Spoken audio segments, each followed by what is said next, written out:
Renshaw and Lammonby set Somerset up for big total. After struggling for the first 3 rounds of the LV County Championship, Somerset finally sparked into life with an innings win over defending champions Warwickshire 2 weeks ago. They'd watched on as local rivals Gloucestershire were put to the sword by Hampshire in a topsy-turvy game at the Aegeus Bowl. This wicket saw more than 1,000 runs scored in just 2 innings in the game against Surrey, but Gloucestershire weren't put off. Somerset asked to bat, and the visitors did ever so well. Their West Country neighbours held back as Renshaw and Lammonby calmly accumulated their way through the morning session, pausing only for a handshake as the Aussie opener took them to 50 after less than an hour of play. There was no let-up from the visitors, looking an entirely different side from the batting unit that started the season, with Renshaw now to the fore and up to an 85-ball 50. Reached when he dropped Wheel into the leg side for an easy single. They were still together when they brought up the 102, rocking back to Scott, another boundary found, and lunch just around the corner with little for Gloucestershire to enjoy so far. Lammonby had to wait for his until after lunch, Somerset striding in after a sedate session for them, the score 114 for none. It wasn't too long a wait though, up to his 50 when an edge off Higgins squirted beyond the grasp of a diving Miles Hammond. Another boundary off Higgins, this one went where he wanted it to, took the first wicket to a 150-run partnership.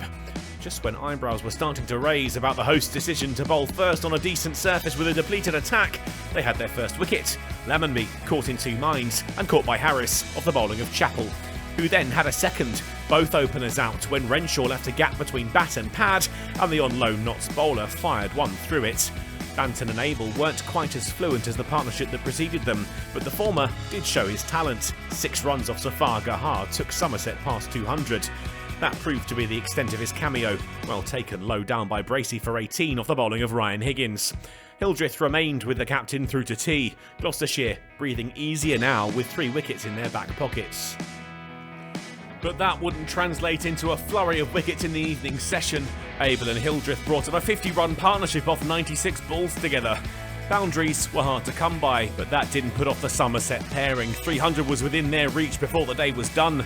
So was a 50 for Hildreth, reached off 96 balls when he turned Chappell down to fine leg for his 7th boundary. He would go no further. 3 balls later, he holed out to Taylor, a catch lifted skyward, Bracey underneath it. Davis put 300 on the board with 3 off Wheel, but he was playing second fiddle to the captain, who found his way to 50 before the day was done. Another good effort from Tom Abell, up to the mark of 125 balls. Somerset finished the day on 319 for 4.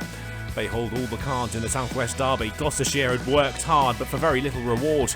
They need their luck to change when they return to the Sayat Unique Stadium for the second day of play.